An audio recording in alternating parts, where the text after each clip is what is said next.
Bengals start their second game without Joe Burrow, trying to avoid losing 4 straight for the first time.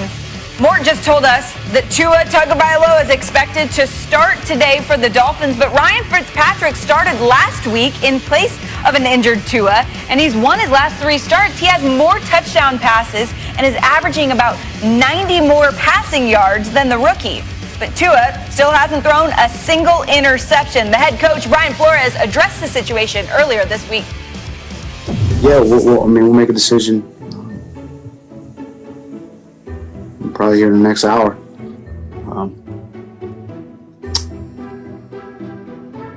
Right when I'm done with media. Right when I'm done with media. So next time you guys see me will be post game, and you'll have the information by then. Is that where they keep the clocks? They keep the clocks. Sounds like a guy that knows what he's doing. So yes, he does. Yeah, he's learned from the best on that, no doubt about that. But Rex, when you look at his situation, I mean, we heard Mort say earlier that Tua is expected to start. I'm just curious who you think gives them a better chance to win right now. No, you know where I stand on this one. Give me Tua every day of the week and twice on Sunday, especially this Sunday. Look, protect your football team. Don't just throw it out there, and that's the thing. Don't be reckless with the football. That's what separates these 2 quarterbacks from each other. You saw it, he hasn't thrown an interception yet, and so Tua's the guy. There's no question. We know he's got a higher ceiling than Ryan Fitzpatrick. Look, Fitz is a good backup, but he's not a starter. He's got 16 years as a player and never been to a playoff game. Just get behind Tua. You're going to go this year, Fitz. Yeah, but he's never had a team like this. Like, this is the Miami Dolphins. Brian Flores has this Dolphins team playing great football, okay? One of the best defenses in the NFL, okay? One of the best special teams, the #1 special teams unit in the NFL. Right. But when you look at the offense, they're the 3rd worst rushing attack. When Tua's in there, they're super conservative. They don't know how to handle the blitz. They take unnecessary sacks. Like, there's growing pains. That's not a knock on Tua. He's young, okay? Yes. So this is a team that has a shot at the playoffs. They're right there. Their schedule is getting very tough. This Cincinnati Bengals game is the easiest game. After that, it gets tough, okay? But I think Ryan Fitzpatrick covers up a lot of woes for the offense that right now is the weak link of this team. And specifically, just veteran quarterbacks against the blitz. Look at this, empty formation, okay? This does not look like a blitz, but it is. It's 2-trap fire zone, 2-trap. They're baiting you into hot routes. Most quarterbacks will throw a hot route, you blow up the wide receiver. Yes, is he conservative with the ball, Rex? No. But he stares down the gun barrel and delivers strikes and throws like this that make you believe, you know what? You could beat the Buffalo Bills. You could beat the Kansas City Chiefs. You could beat some of the better teams in the NFL. And he helps out the offensive line. Look at this, cover 0. We got 5 blockers against 7 rushers. He sees it immediately. A quick 7-step drop timing. Get this ball up to Gesicki. Understand the matchup. Understand where your cover 0 answer is. He's 6 foot something against 5 foot something. The New Jersey kid playing in New Jersey. I just think veteran quarterbacks that have kind of been there, done it. I think Tua would learn best. Much like Patrick Mahomes learned under Alex Smith. Patrick Mahomes is the better player, more talent, more upside, all of that stuff. I think it's better for the Miami Dolphins. I think it's better for the long-term success of Tua. If Brian Flores stays with what he said all along, it's a 1-game season. We're trying to go 1-0. It's a 1-game season. I love that mentality. I don't love the mentality of like, oh, it's good for us 4 years from now. That's, I guess, my biggest point. Yes, I see why the Miami Dolphins are experimenting with a guy like Tua. They drafted him. They brought him there to lead this franchise, Matt.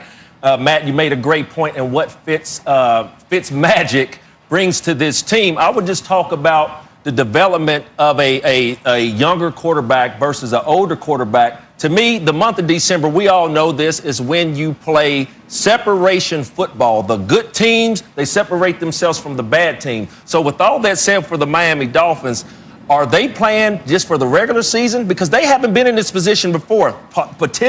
Possibility of them getting to the playoffs. I don't think the Miami Dolphins have been in this situation in a very long time. I understand why they got Tua at the helm, but I think that Fitzpatrick gives them the best way because he understands the offense and him getting different guys the balls. But I like what Fitzmagic brings to this offense. I see your tape, and I understand the good that Fitzpatrick brings, but they've moved on.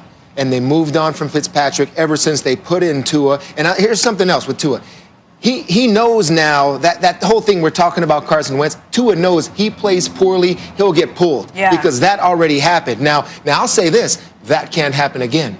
Even though if he's playing poorly, I think it's a perfect game for him to come back with the Cincinnati Bengals, get ready, because I think a good Tua gives them a good chance to beat the Kansas City Chiefs next week when they play him. B-Flow will come up with a good plan defensively, but Tua's their guy now. They've moved on from Fitzpatrick. You have to ride him out through struggles now, because you want no yo-yo to go on with the future of your franchise in Tua, because now you'll be playing mind games. You just need him to know if he plays poorly, he'll be pulled out, but now you got to ride him out and let him go through his growing pains. That's where B-Flow is in this Dolphin organization. But they're going with Tua the way. Yeah, they're going with Tua, but they pulled him last week. They pulled him. They're still babying him. A couple weeks.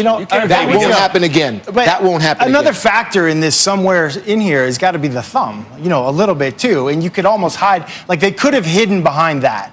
Like, to your point, they could have said, oh, no, we pulled him because his thumb was hurt. And he was on the injury report all week. But he didn't say that. He was just like, no, he wasn't playing well. So we put in Ryan Fitzpatrick. Like, he's not worried about the feelings of it. Yeah.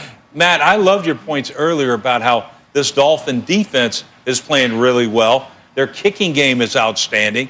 And that's another reason why, that's probably the biggest reason you go with Tua. He's not going to jeopardize your whole football team. Strong supporting cast. Yeah. Yes, and that's where, Teddy, we look at things the same, because we're looking for the defensive standpoint, and we both choose Tua, where you two guys are taking I'm Fitz looking in this. at it as that if I was the opposing defensive coordinator going against the Dolphins. I love going against Fitzpatrick. Yeah, but so not now. Not now you don't. I would have loved it. Give me a break. So. This would have been, you talking about a beatdown, we would have had 2 pick sixes. If you guys are on Tua and you're on That's Ryan, true. I'm right in between, because I don't understand why you can't keep doing both this year. This offseason, you want to name your franchise guy and go with him and ride him out when he throws picks or doesn't play well. This year, the Dolphins are just excited to be in the mix, in the playoff conversation. Yeah. Do whatever you got to do to win. And with a game like this, you would think they'd be able to do that as they head into a game against the Chiefs next week. A whole lot more coming up for you on Countdown this morning. Adam Schefter knows what's coming up. What can you tell us, Adam? All right, Sam, coming up on Sunday NFL Countdown, Saints quarterback Drew Brees is getting closer to a return, and we'll tell you what that means for Taysom Hill. Plus, Patrick Mahomes and Tyreek Hill and the Kansas City Chiefs are getting ready to take on the Broncos today. I'll tell you why the fastest receiver in the NFL has challenged me to a race in full pads. Hey, guess what, Shefty? If we run 100 yards, I will give you 40 yards, fully padded me, and I will beat you, man. I'm calling you out, Shefty. I'm calling you out. Love looks better on you.